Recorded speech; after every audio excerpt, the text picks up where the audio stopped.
Hola, ¿cómo están? Bueno, este videito quizás sea un poquito más largo, espero que lo puedan soportar.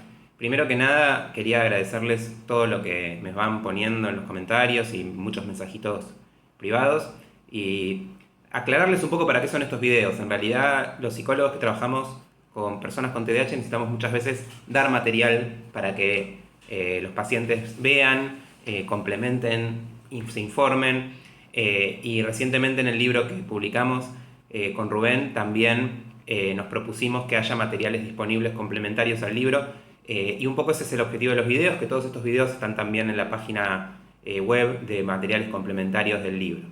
Después obviamente circulan y espero que les sirvan a mucha gente, pero de lo que le quería hablar hoy era de algo que tiene que ver un poco con cómo funcionan las terapias cognitivas para el TDAH, no en cuanto a los mecanismos, sino en cuanto a algo mucho más simple, porque tiene que ver con que no se decepcionen y con que entiendan un poco la lógica. Una de las cosas que van a sentir cuando empiecen a trabajar va a ser que todo lo que les propone les parece tonto.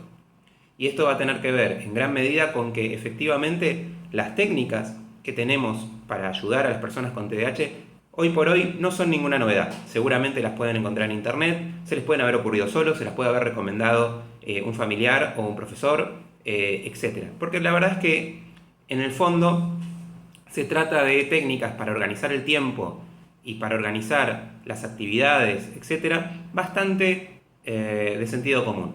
¿Dónde está la clave?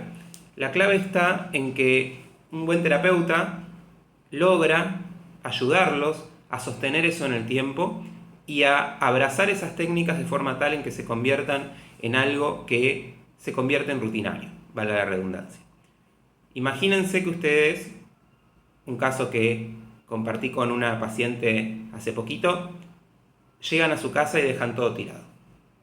Obviamente el consejo de que puedan poner una caja o un perchero en la entrada no necesita un psicólogo para que se los dé. Ahora, ¿por qué? Si ustedes lo saben, no lo hacen.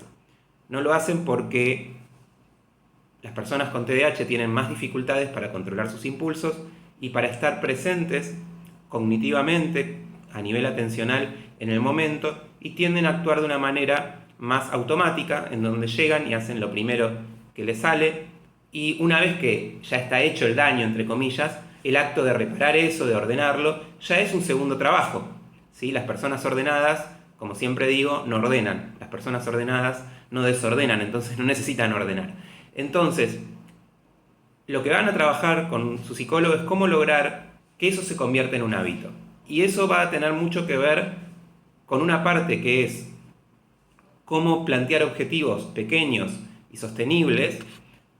Otra parte que va a tener que ver con cómo lograr que determinadas claves del ambiente terminen actuando como recordatorios, lo que nosotros llamamos a nivel de terapia de conducta como estímulos discriminantes, para que, por ejemplo, cada vez que yo vea el picaporte de la puerta de mi casa, recuerde que estoy por empezar un momento en el cual tengo que hacer un cambio y que tengo que estar atento a ese cambio. Y algo que es mucho más pedestre y que tiene que ver con hasta qué punto cuando yo estoy ayudado por un profesional con el que hablo semanalmente y que me va monitoreando, me resulta más fácil sostener las cosas.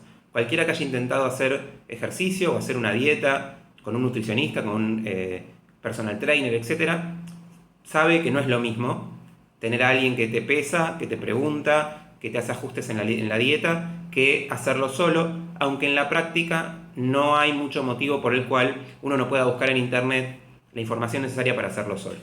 Entonces, en algún punto tiene que ver con todo eso, y en ese sentido, sin querer extenderme demasiado, esto se va a aplicar a todos los diferentes problemas que vamos a ir viendo en los videos sucesivos que vamos a compartir, cuando hablemos de cómo combatir la procrastinación o cómo mejorar aspectos puntuales del orden, etc.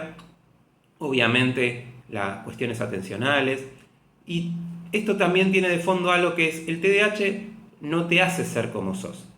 El TDAH, ¿sí? Si queremos considerarlo como una entidad y no simplemente como una serie de características, lo que hace es que uno nació con ciertas predisposiciones. Esas predisposiciones tienen que ver con ser un poco más impulsivo y, sobre todo para lo que nos interesa ahora, tener más dificultades para el largo plazo, para poder ponernos metas que están alejadas en el tiempo. Sobre eso se instala lo que nuevamente los terapeutas llamamos historia de aprendizaje. Durante toda tu infancia, durante toda tu adolescencia, durante tu adultez temprana, fuiste sintiendo que cuando hacías determinadas cosas sentías malestar, cuando hacías otras sentías placer, y todas las personas buscamos sentirnos bien. Entonces, si cuando tratabas de ser ordenado no daba mucho resultado, te frustrabas. Si cuando hacías cosas para tratar de que te vaya bien en los estudios, después los resultados no venían como uno esperaba, todo eso iba reforzando determinadas conductas que daban gratificaciones en detrimento de otras. Estos historiales de aprendizaje se automatizan y se convierten en algo que uno no razona, sino que se transforman en formas de ser. Entonces una forma de ser es el sentir cierto rechazo, de intentar postergar todo aquello que se ve como tedioso, como cognitivamente muy demandante. Uno a veces ve un libro o ve un texto largo y ya siente un cierto agobio porque ha tenido muchas experiencias en que lo ha intentado y no ha funcionado. Entonces, a eso nos referimos cuando hablamos de modificar las conductas que se fueron aprendiendo, porque gran parte de los síntomas del TDAH son como ese granito de arena con el que nacimos, esas dificultades o esas diferencias a nivel neurobiológico, luego se fueron recubriendo como en las perlas de capas y capas de hábitos, de aprendizajes, etcétera, que en muchos casos terminan siendo problemáticos. Entonces, desandar eso, lamentablemente, es inevitablemente un trabajo de repetición, por lo cual uno va a leer una técnica y va a decir, esto es muy sencillo, la va a hacer 3 días, les va a costar continuarla, y cuando un terapeuta les diga, ¿por qué no tratamos de, por ejemplo, colgar un perchero? Ustedes le van a decir, ya lo probé y no funcionó. Y la pregunta en realidad no es, probaste con un perchero, es, ¿cómo te ayudo yo a que puedas automatizar el uso del perchero? ¿Sí? Espero que esto sirva como pequeña introducción a cómo intentamos trabajar con los pacientes adultos con TDAH. Muchas gracias.